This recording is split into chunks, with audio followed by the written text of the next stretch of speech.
Bueno, continuamos en directo. Vamos a hablar del decreto por el que se ha ampliado hasta el próximo 31 de mayo los ERTE, la posibilidad de acogerse a esta herramienta por parte de las empresas para evitar, bueno, en principio para evitar pues la pérdida de puestos de trabajo, sobre todo a empresas que se han visto afectadas por la COVID-19, por las restricciones, muchas actividades que han tenido que cesar de cesar su actividad, y queremos preguntarles a los expertos, a las personas que saben de esto, bueno, cómo está afectando o cómo puede afectar a los empresarios y también a los trabajadores que se ven sometidos o inmersos en un ERTE. Para ello saludamos a esta hora de la mañana a Juan Infantes, que es abogado del bufete Cepero y Salido. Juan, bienvenido, buenos días. Buenos días, Ana, muchas gracias. Bueno, ¿cómo ha sido la evolución de los ERTE dentro de lo que es el decreto que se aprobó casi al inicio de la pandemia, y ya luego, bueno, ¿qué supone esta ampliación hasta el próximo 31 de mayo? Bueno, en primer lugar, efectivamente, como tú bien apuntas, nos estamos manejando ya casi desde hace un año en términos de provisionalidad. Se van dictando por el Gobierno reales decretos que se van sucediendo en el tiempo con otros reales decretos que van prorrogando la situación inicial, ¿no? Efectivamente, en el año 2012 se estableció por el entonces Gobierno de Rajoy un mecanismo que es el del ERTE, que sustituía, bueno, que complementaba el sistema, digamos, español respecto a las situaciones de despido. Y es cierto que ese mecanismo de los ERTE fue puntualmente usado, como tú bien apuntas, coyunturalmente, pero en esta situación que estamos viviendo desde marzo del año pasado, desde el 14 de marzo que se dictó el primer decreto de estado de alarma, efectivamente los agentes sociales, que son principalmente las dos grandes representaciones sindicales de nuestro país, que son UGT, Comisiones Obreras, y las de la patronal, COE, CEPIME, siempre con la interlocución del Ministerio de Trabajo y del Ministerio de Seguridad Social, y que ahora están, digamos, divididos. En dos ministerios diferentes. Exactamente. Hacen que finalmente se esté llegando a estos acuerdos. Los acuerdos están principalmente, y además así se intitulan, se denominan, para la defensa del empleo, ¿no? Este que se ha firmado recientemente, que se ha puesto en marcha el 1 de febrero, es el cuarto acuerdo nacional para la defensa del empleo. Es decir, hay una intención y hay un interés evidente del Gobierno y de las representaciones sindicales y de los patronos, de las organizaciones patronales, para mantener el empleo. Entonces se está usando el mecanismo del ERTE para contener pues toda la sangría económica que está sufriendo, bueno, no solo este país, sino a nivel mundial, ¿no? Y entonces se están poniendo de manifiesto que el ERTE es un buen mecanismo para al menos contener. Si no, estaríamos hablando, hoy en día hay más de 700.000 españoles todavía que están en situaciones de ERTE de distinta naturaleza, pero bueno, estaríamos seguramente hablando de a lo mejor 750.000 trabajadores o cerca de 1 millón que hubieran engrosado las listas del paro si este mecanismo no estuviera a disposición de las empresas principalmente. Es un mecanismo que es temporal, o sea, que tiene una fecha de caducidad.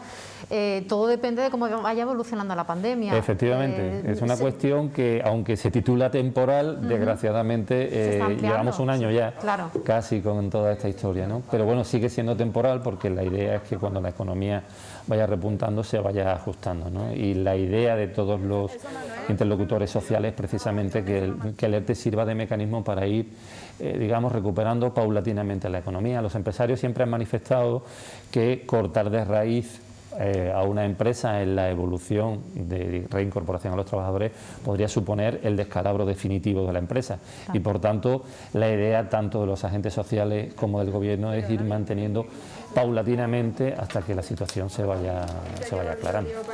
¿Existe cierta flexibilización, o flexibilidad mejor dicho, con el tema de las características de un ERTE? Es decir, cuando una persona entra en un ERTE no puede ser despedida los próximos 6 meses. Efectivamente.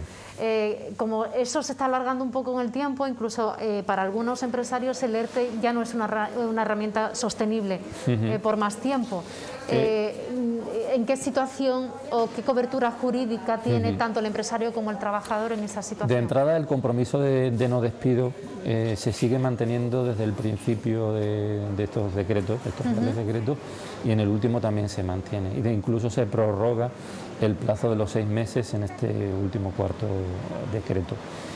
Sí se nos está planteando a los profesionales una duda de si estos 6 meses se deben de contar desde el último incorporado de los trabajadores, porque escenarios se pueden dar muchos, se puede dar gente que ha sido incorporada en la totalidad, lo mismo que salieron en bloque de la empresa, vuelven a entrar en bloque, pero se pueden dar circunstancias de gente que se vaya recuperando paulatinamente. Y nos podemos encontrar la situación de que dentro de un año, a lo mejor todavía estamos con los ERTEs y hay trabajadores que llevan más de un año ya recuperados. Entonces, jurídicamente tenemos dudas todavía acerca de si ese plazo de 6 meses ha de contabilizarse desde el último reincorporado o si por contra hay que, digamos, individualizarlo con cada trabajador.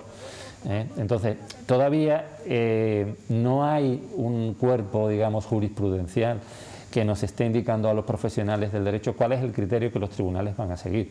De hecho, situaciones de despidos que se han podido practicar durante este tiempo que tenemos este último año, todavía se están ventilando en los juzgados, ¿no?, por la propia carga de trabajo que soportan nuestros tribunales. Entonces no hay todavía un criterio jurisprudencial unívoco que nos indique qué es lo que se ha de entender por ese periodo de 6 meses. Pero en principio la Administración está sosteniendo, desde las circulares que está mandando a los profesionales, la Tesorería y el propio Gobierno, que se han de contar desde el último incorporado, es decir, ese periodo de 6 meses desde el último incorporado. En cualquier caso, que les hablo y algunos profesionales más tenemos dudas jurídicas sobre eso, pero bueno, como digo, eso lo tendrá que ventilar los tribunales. Porque lo que sí está descartado es la justificación de un despido a causa de la COVID. Eso está totalmente prohibido, no se puede despedir con justificación en COVID. Es decir, una empresa no puede decir que como consecuencia del COVID estoy perdiendo clientela, no se puede justificar en COVID. Puede haber otro tipo de despido, puede haber un despido disciplinario, puede haber un despido por otras razones, pero por supuesto no puede ser un despido objetivo, por ejemplo, pero no puede ser justificado en el COVID. Está expresamente prohibido por una idea que siempre ha tenido el Gobierno de mantener el empleo y de que no se pueda, que nadie, digamos, pierda su puesto de trabajo por esta situación que estamos viviendo. Juan, antes de entrar en directo te decía, bueno, como esta situación se está alargando ya demasiado tiempo, hay algunos empresarios o pequeños autónomos que han metido a sus trabajadores en ERTE, ahora lo han podido recuperar o no han podido recuperar esos trabajadores en ERTE porque, por ejemplo, hay muchas actividades que desde el pasado mes de marzo no pueden seguir desarrollando su labor y tienen que cesar la actividad. Eso jurídicamente, ¿cómo se estipula? Si es empresario, si es autónomo, esos trabajadores de un ERTE pasan directamente a un despido porque se ha cesado la actividad. Bueno, puede haber muchos escenarios, como te puedes imaginar, ¿no? Puede haber situaciones de empresas, personas, lo que llamamos personas jurídicas, que tienen que recurrir al mecanismo del concurso de acreedores. Primero hay unos posibles acuerdos de refinanciación, un intento de llegar a un acuerdo con los acreedores para que le puedan dar una moratoria en el pago de las obligaciones que tengan contraídas. Y si ese mecanismo no es posible o no se puede arreglar por ahí, pues habrá que ir al supuesto que contempla la ley, que es la ley concursal, ¿no?, el mecanismo del concurso de acreedores. Para los que sean empresarios individuales, pues está también otro mecanismo similar, mucho más sencillo, mucho más rápido desde el punto de vista judicial, que es el de los empresarios individuales, que se llama la ley de segunda oportunidad. Esa ley de segunda oportunidad lo que hace es que el empresario individual tenga también una reducción, suspensión o negociación con sus acreedores y le permita volver a poner en marcha la actividad, como volver a empezar, es un poco de volver a empezar. Eso se inicia con un procedimiento notarial que puede concluir mucho más rápidamente que uno judicial, y si notarialmente no se alcanza ese acuerdo, pues hay que digamos, solicitarlo en el juez, y el juez es el que valorará si es posible, digamos, poner el contador a cero de este empresario individual y poner en marcha el mecanismo de segunda oportunidad para que pueda volver a poner su empresa, su actividad en marcha. Ahora mismo no hay demasiados casos judicializados en este sentido, no, aunque a lo mejor se puede esperar que esto se produzca. Bueno, respecto a eso también existe, no en este decreto concreto de defensa del empleo, pero sí existen también en otros decretos anteriores prohibiciones o moratorias para la interposición de la demanda o bien de segunda oportunidad o bien de concurso de acreedores. Es decir, no hay una obligación. La ley establece una serie de obligaciones legales en las que hay que interponer esa demanda. El empresario tiene que, digamos, tomar una acción positiva, pero hay moratoria. Lo que la ley proscribe en nuestro sistema no es que los negocios vayan mal. La ley sabe que los negocios pueden ir mal o pueden ir bien. Lo que la ley sí castiga en nuestro ordenamiento jurídico es que los negocios yendo mal, la gente eche la llave, tire la llave y se vaya y se quite del medio. Eso es un poco lo que la ley proscribe.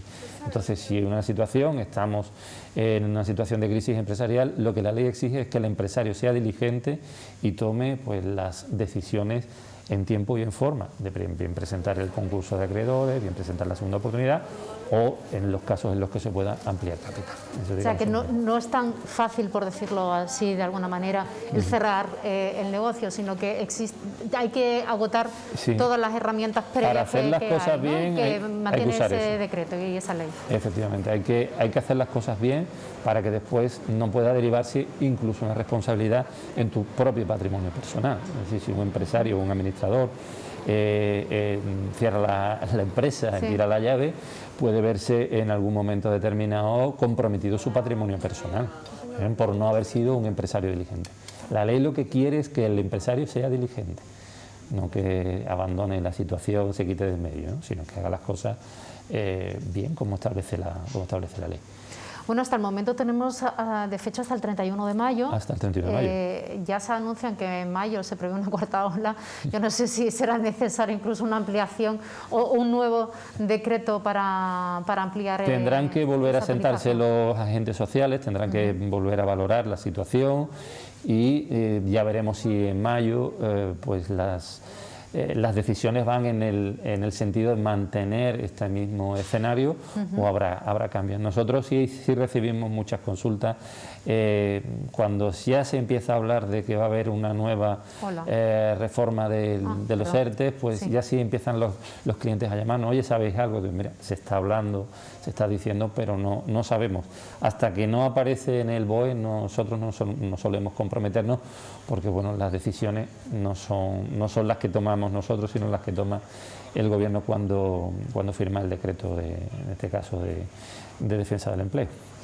Juan, vosotros no realizáis lo que es la gestión de este tipo de asuntos, sino ya una vez que se ha iniciado la vía judicial, pero para la tranquilidad de algunos trabajadores que se ven inmersos en un ERTE, el tiempo que están en el ERTE no van gastando su prestación por desempleo en el caso de finalmente pues verse en el paro. En el paro, efectivamente, eso es una de las constantes que mantienen los decretos desde el inicio, que no se consume la prestación por desempleo. Antiguamente sí, antes de la situación pandémica sí.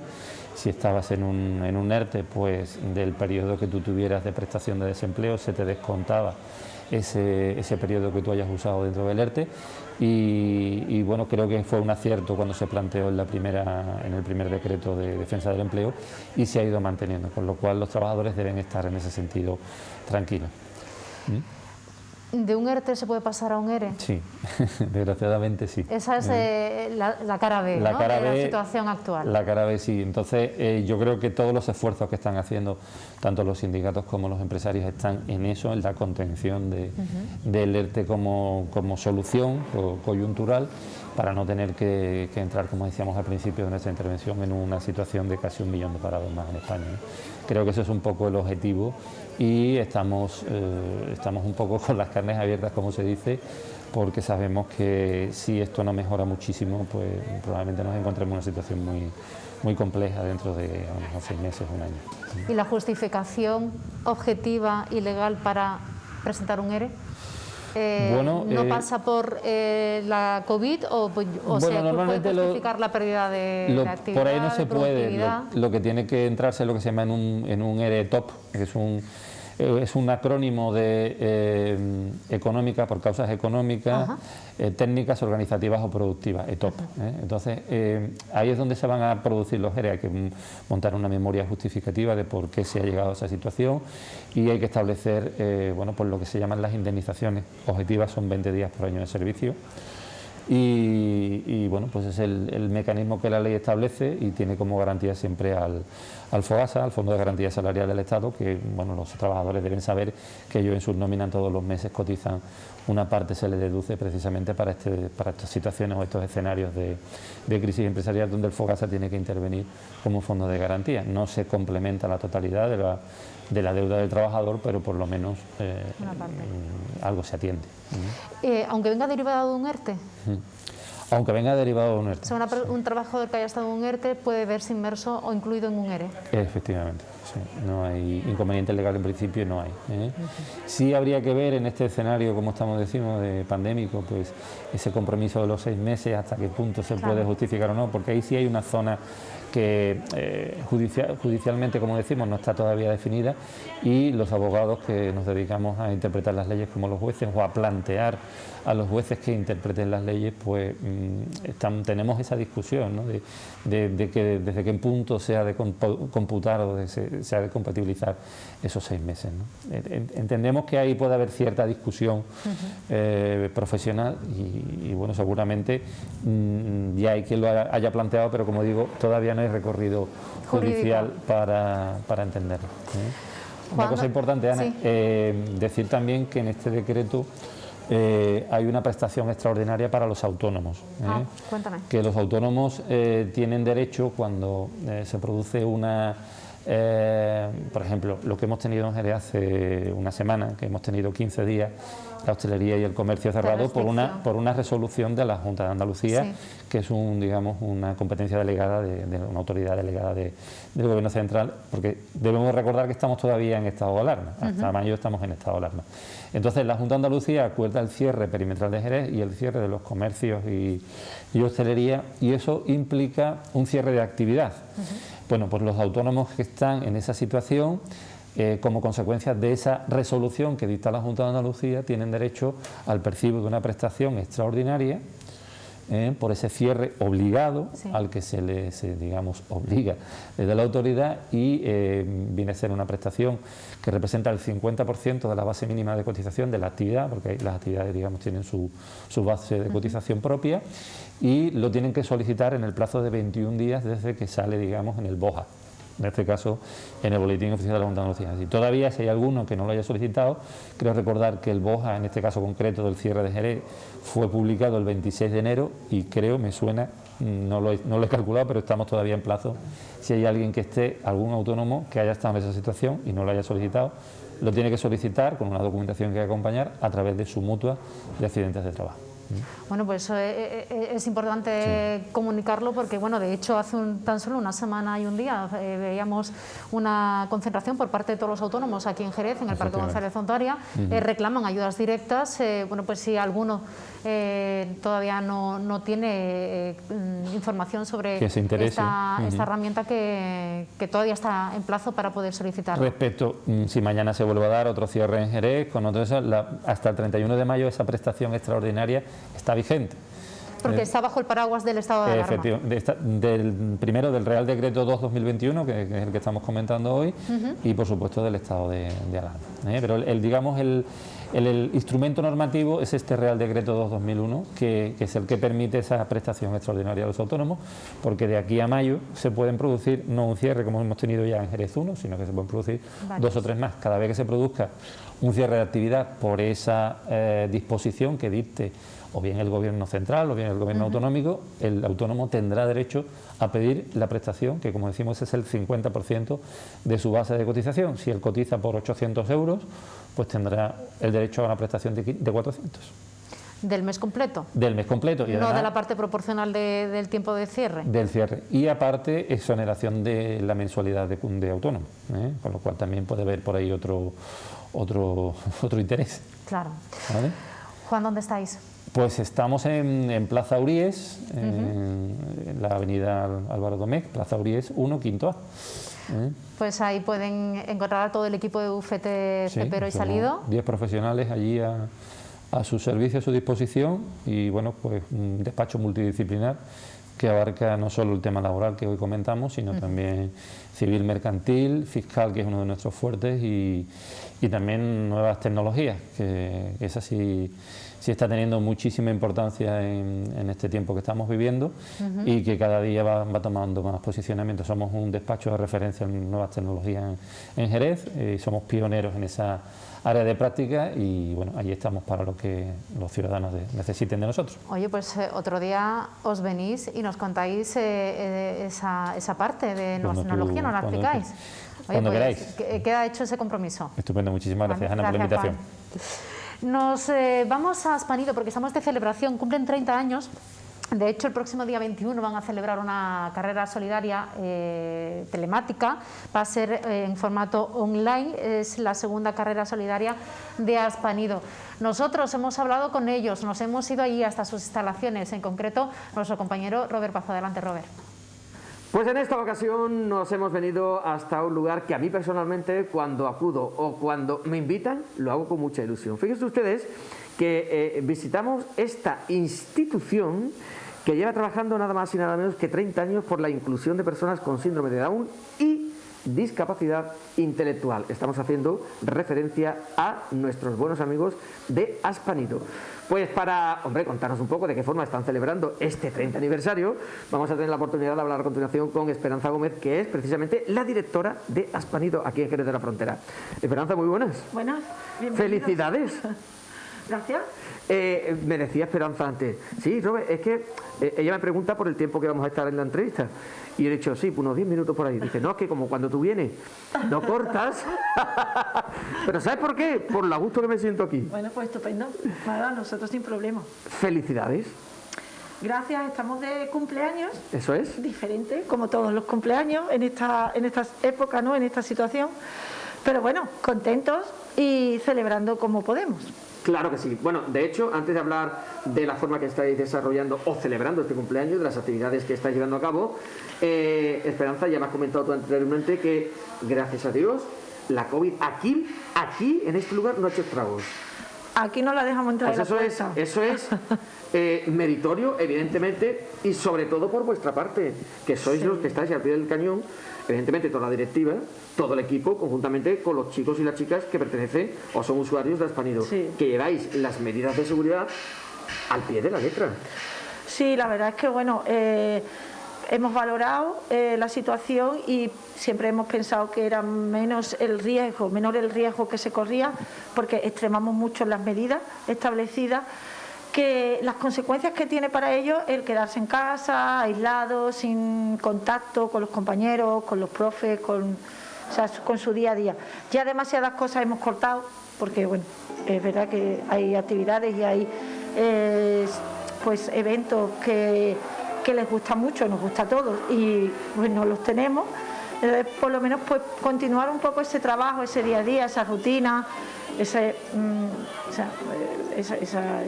día a día, ¿no? Ese día a día, y además, Esperanza, lo que hemos comentado anteriormente, tratándose, influye mucho más, o en un tanto por ciento más elevado, tratándose de personas jóvenes. Claro, lo hemos hablado antes. Claro. Ya uno, pues somos más mayores y pilla edades que bueno, que te da lo mismo. El teléfono. Vale. No sé si es tuyo perdón, lo quito. Ya. Eso es. Ya está. Y bueno, las personas jóvenes pues tienen edad de eso, de estar en la calle, de salir, de entrar, de divertirse, de estar con los amigos. Y bueno, más complicado toda esta situación. Pues enhorabuena por la parte que os toca, porque aquí en este lugar, estamos hablando de Aspanido, es un sitio libre de COVID. Prueba de ello es que hasta el momento, y gracias a Dios y a las medidas de seguridad, no ha habido ningún caso. Hasta ahora 30 aniversario, 30 años trabajando, como yo decía anteriormente, por la inclusión de personas con síndrome de Down y también con discapacidad intelectual. Oye, ¿cómo habéis avanzado en 30 años, verdad, Esperanza? Pues la verdad que sí, que la progresión ha sido muy positiva. hemos crecido, bueno, desde los primeros años de ese grupo de padres, ¿no?, preocupados por darle salidas y oportunidades a sus hijos con síndrome de Down en esa ocasión, capitaneados por Juana Zarzuela. Pues bueno, desde entonces, buscando respuestas para sus hijos que no encontraban, ¿no? Hasta el día de hoy, pues la verdad es que la progresión ha sido importante, los avances, ¿no?, que se han conseguido gracias a esa lucha de esos padres que iniciaron, porque es verdad que en los años 90, de los años 90 ahora hay una diferencia mucho, importante, sí. Pero fundamental la lucha de las familias y de los padres, fundamental.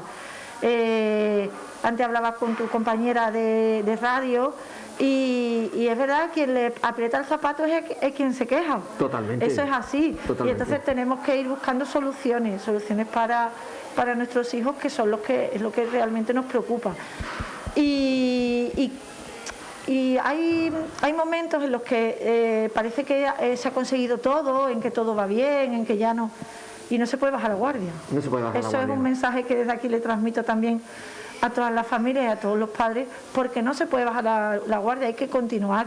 Y es un pilar importante. Fíjate, Esperanza, que estamos hablando del avance de lo que es Aspanido, esta institución, a lo largo de estos 30 años. Pero si la pregunta le hiciésemos cara o haciendo referencia a la sociedad en general, ¿qué sigue faltando en la sociedad en general para que estas personas se sientan incluidas en ella? En todos los sentidos, ¿eh? Sí, claro. Hablando claro. Desde el punto educativo, sí. El empleo, por supuesto, ¿no? Pues hace falta, desde la sociedad, abrir más, ¿no? O sea, sí que es verdad que existe un cambio, pero que no te cuando llegues a un supermercado y la persona que te atienda sea una persona con síndrome de Down o sea una persona con otra discapacidad, que no te sorprenda, que no diga, ¡ay, mira! Entonces habrá un cambio real, o sea, una normalización de todas las situaciones. Cuando no sea motivo de debate. Exacto. Entonces, bueno, pues es complicado. También es verdad que, bueno, que se trabaja nosotros tenemos la línea de promocionar la autonomía personal y, bueno, hay situaciones diferentes y esa promoción llega hasta donde llega. Esa autonomía llega hasta donde llega. Hay casos en los que nosotros estamos en el día a día y somos realistas y tenemos los pies en la tierra, no somos... No sabemos, se puede soñar, pero se puede soñar con los pies en la tierra. Sabemos lo que se puede trabajar y hasta dónde se puede trabajar, evidentemente. Pero bueno, creo que la progresión es importante. En general en la sociedad, ¿no?, como en otros aspectos y en otros colectivos que también antes no se valoraban o se veían mal y ahora no. Hombre, yo creo que hoy día se sigue, desafortunadamente, anteponiendo lo que es a la persona discapacitada, a sus limitaciones, antes que a la persona que puede desarrollar cualquier tipo de función, teniendo en cuenta precisamente pues esas limitaciones, pero que hay que valorar mucho más el que estén y hagan presencia en, bueno, pues trabajos como tú acabas de decir anteriormente, pues en un supermercado, en una oficina, que lo pueden hacer sin ningún tipo de problemas, y valorar eso antes que el decir tienen limitaciones, ¿no? Claro, es poner en valor las capacidades que tengan, como todos. O sea, todos tenemos capacidades para las que somos muy buenos y otras para las que no sabemos.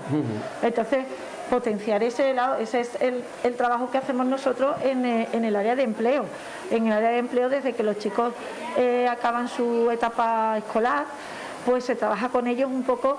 O sea, en principio se trabaja para que vayan adquiriendo esas competencias y esas responsabilidades de adultos, ¿no? Y luego, pues, individualmente, pues se le intenta, o sea, se ve sus gustos, sus aficiones, sus capacidades. Pues el que tiene muy buen lenguaje y le gusta mucho estar con la gente, pues tiene un perfil para trabajar de cara al público, en un comercio. El que es más callado o tiene un lenguaje más limitado, pues puede hacer un trabajo más manual, pues yo qué sé, trabajando en un jardín, en una empresa de mantenimiento, o sea, entonces es lo que desde aquí se perfila en lo que llamamos los itinerarios personalizados, ¿no? Para cada uno, irlo derivando en función de sus capacidades y de sus gustos también, porque que eso hay que tenerlo en cuenta. Claro, hay que contar con eso. Y de sus hay que contar aficiones. con eso y con ellos también. Claro, claro, evidentemente sí. Nosotros aquí trabajamos desde un marco general que incluye, por supuesto, a la familia, pero que intentamos empoderar a la persona y que sea la que tome sus decisiones. Tenemos que contar con la familia porque es fundamental. O sea, si nosotros trabajamos solo con la persona aislada, no llegamos a ningún fin, porque la familia tiene que, en definitiva, es la que tiene que apoyar ese trabajo y saber y estar de acuerdo con la progresión que quiere para sus hijos. Y entonces a partir de ahí, Hombre, pues... vuestro trabajo, yo siempre digo que es fundamental e importantísimo, pero primordial es el núcleo familiar. Sí. Todo parte desde el núcleo familiar y luego, bueno, pues todo lo que gira en torno, lo que queramos. Pero antes el núcleo familiar y a partir de ahí, pues ha expandido, centros educativos, sistema de empleo, pero Claro. antes que nada el núcleo familiar. Sí. Este es el avance en 30 años que ha tenido Aspanido. Algo importante que tenemos que guardar siempre en la mente es que se ha avanzado, ojo, pero camino por recorrer queda todavía. Hombre, claro. Así que lo que decía antes Esperanza, no hay que bajar la guardia. Bueno, este cumpleaños, ¿de qué forma lo estáis celebrando? En medida de lo que se pueda, claro. Bueno, pues teníamos muchos proyectos y para hacer que están ahí un poco en stand-by a la vista de la evolución, ¿no? que llevemos. Y bueno, tenemos pues tenemos una exposición de fotografías, por ejemplo, que recoge momentos pues desde los inicios hasta ahora. Tenemos varios actos en donde intervengan pues las personas que estuvieron en los inicios, pues con gente que lleva poquito tiempo. Tenemos previsto para ya septiembre, octubre organizar como una especie de gala, conciertos y un poco de un punto de encuentro con todas las personas que tienen alguna afinidad, sea por donde sea con Aspanido. Pero claro, todo eso está un poco ahí en el aire. Dependiendo si nos deja la COVID o no. Lo que sí tenemos en marcha ya, pues la segunda carrera virtual. Aquí ahora todo es virtual, Ahora todo y todo virtual. es solidario. Eso, ahora las dos palabras más modernas y que más se utilizan es lo virtual y el reinventarse. Ya está. Pues nosotros nos hemos reinventado con una carrera virtual. Y ahí utilizamos los dos términos. Sí. Y nada, y bueno, está en marcha, la pusimos en marcha, hoy es el día 9, hasta el 21 de marzo. ¿De qué se trata? Pues en nuestra web hay una pestañita donde te puedes inscribir. Cuando la persona se inscribe, le pone un correo electrónico y nosotros le mandamos a ese correo un dorsal con el nombre que nos indiquen. La persona hace la carrera, el camino, como quiera, paseando, andando, en bicicleta. La cosa es participar, hacerse una foto simpática, mandarnos la foto y entonces, pues bueno, ¿qué premiaremos? Premiaremos el participante más joven, el participante de mayor edad, el más divertido, la foto más original.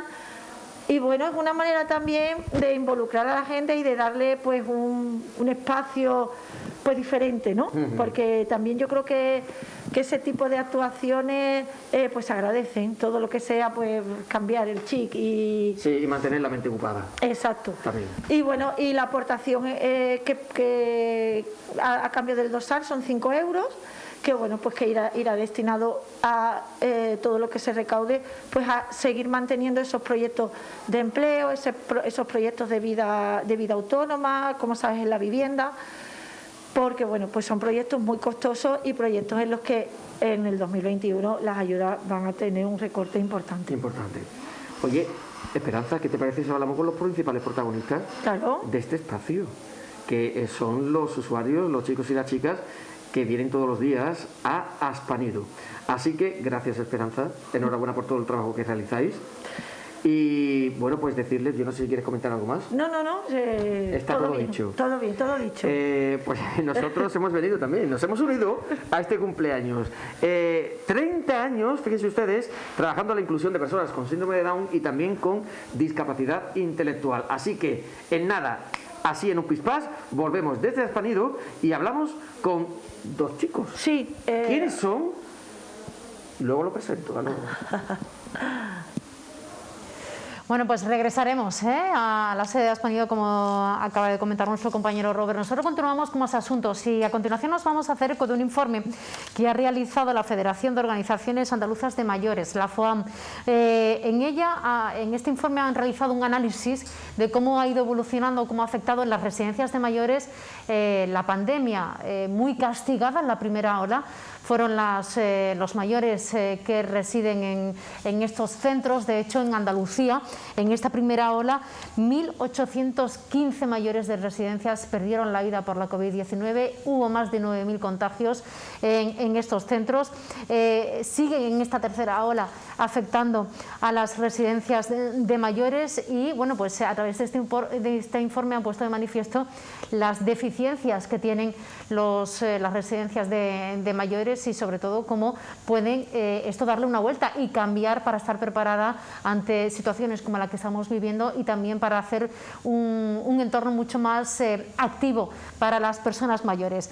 Para hablarnos de este informe nos acompaña, saludamos al otro lado del hilo telefónico a Martín Durán, que es el presidente de la FOAM. Martín, muy buenos días.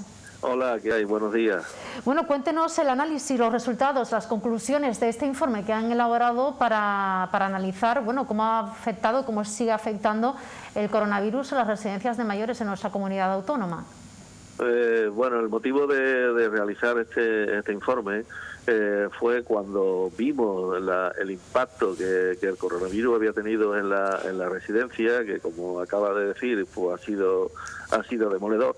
Bueno, pues al paso que vamos todavía queda mucho, desgraciadamente creemos que todavía, sino mucho algo de coronavirus y además tampoco sabemos lo que puede devenir en un futuro. Lo que sí nos hemos dado cuenta es que las residencias actuales, tal como están concebidas, pues no reúnen las condiciones para hacer frente a una cosa como esta. Entonces, lo primero que vimos es que queríamos plasmar la realidad de la residencia. Nosotros nos hemos ceñido a lo que es Andalucía.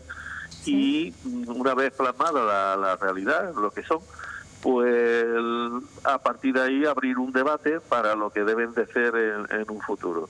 Y bueno, las principales conclusiones a la que hemos llegado, lo primero es que en Andalucía las actuales plazas que hay de residencia, que son 42.585, pues no son las que deberían de haber. Hay un déficit de 29.356 de acuerdo con la Organización Mundial de la Salud. Es decir, ese es quizá el primer dato, y es que nos faltan muchas residencias por construir en Andalucía. Lo segundo también que hemos observado, que eso ya también se sabía, es que son muchas más las plazas privadas que las plazas públicas. Eso ya, bueno, pues también se sabía. Otra cosa también que hemos visto es que ha ido aumentando lo que la gestión de la residencia, ha ido aumentando lo que son las grandes empresas. Y bueno, nosotros entendemos que estas grandes empresas, este sector no es un sector entendemos nosotros, no es un sector para sacar dinero. Y esas grandes empresas evidentemente se meten aquí y consideran esto como un negocio. Y entonces no es esto lo adecuado para hacer negocios.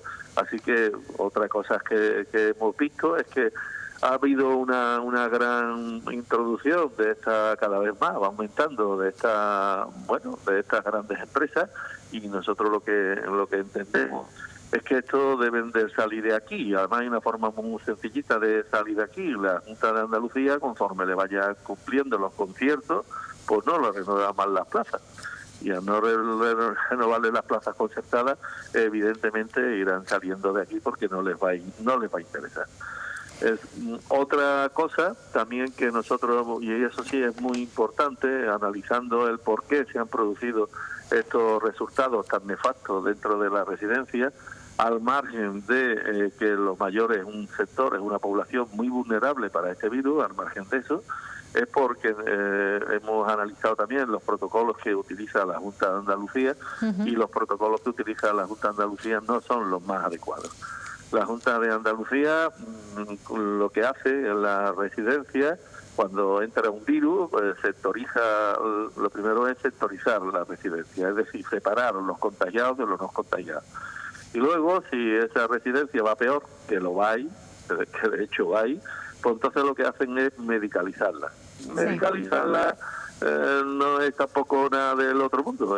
Medicalizarla consiste en seguir con esa sectorización, pero ahora lo que es la cuestión técnica o la cuestión sanitaria, se pone al frente de ella un médico que designan desde el SAS y poco más, porque lo que son los equipos, pocos equipos llevan. Es decir, que lo único que hacen es llevar de esto de suero fisiológico, llevan medicación para lo que son los cuidados paliativos y llevan la medicación propia para el COVID, pero ya está, ahí no hay respiradores ni hay, en fin. Claro, ustedes defienden que estas personas sean trasladadas a un centro hospitalario y de hecho los datos reflejan que el porcentaje de éxito y de curación en un centro hospitalario es mucho mayor que si se medicaliza la residencia. Efectivamente, eso es lo que nosotros venimos defendiendo y eso es lo que a través de un estudio, está hecho solo un estudio, pero bueno, demuestra muy claramente que baja muchísimo la letalidad cuando la gente sale de la residencia, los contagiados, que cuando se le dejan allí, ¿no? Eso se lo venimos diciendo a la Junta de Andalucía desde un principio y la Junta de Andalucía pues no nos hace caso. ¿Ustedes van a trasladar los resultados de este informe a la Administración Autonómica?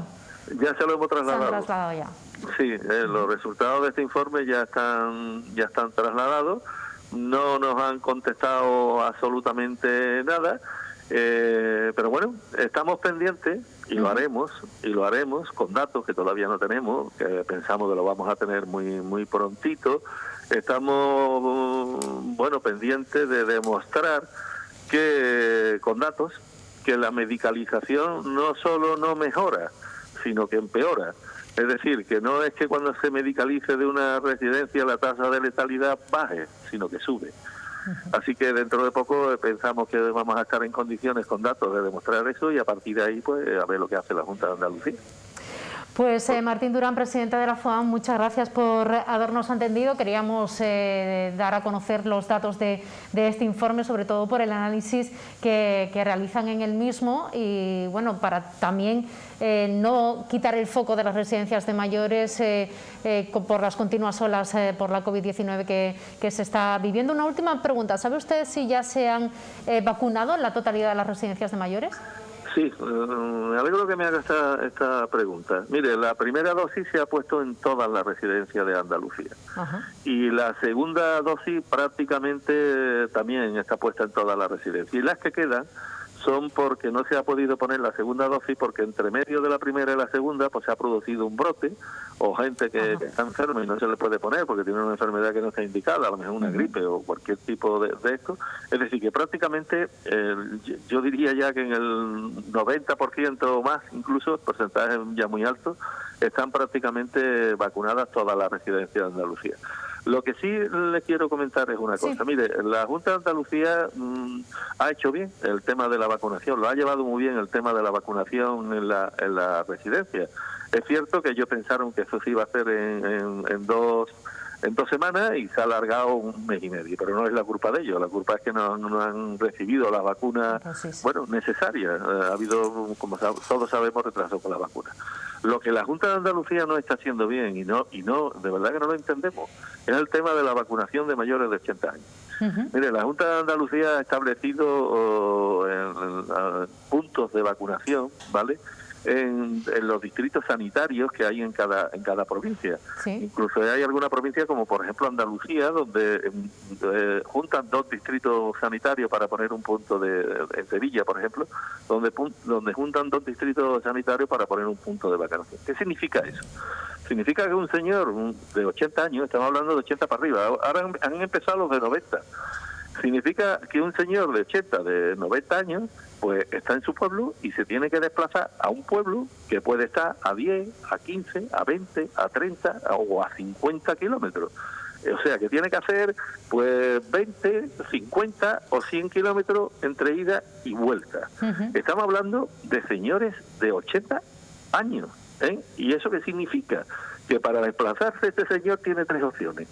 O utiliza el servicio público, sí lo hay, porque a lo mejor como son pueblos pequeños resulta que no hay servicio público entre estos 2 pueblos.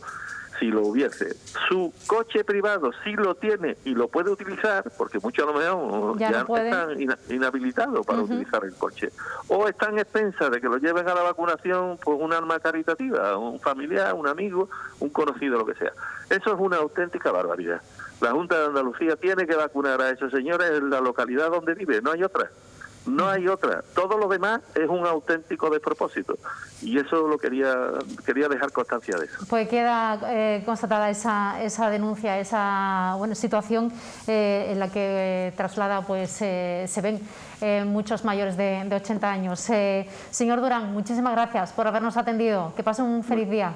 Muchísimas gracias a vosotros. Buen día. Muchas gracias. Bueno, pues ahí escuchábamos al presidente FOAM de la Federación de Organizaciones Andaluzas de Mayores, ese informe y sobre todo esa denuncia que plasmaba sobre la situación que viven muchos mayores de 80 años que se tienen que desplazar hasta el punto de vacunación asignado por la Consejería de Salud y Familias. Hacemos un alto en el camino a la vuelta, vamos a hablar de un proyecto, aparte de bonito, es integrador, es inclusivo y que se van a beneficiar 226 alumnos de Andalucía, porque la Fundación ONCE junto con la Fundación Lego han puesto en marcha unos formatos, un material para el aprendizaje de manera inclusiva de los niños con pérdida de visión, de los niños ciegos, y su aprendizaje junto con sus compañeros en clase.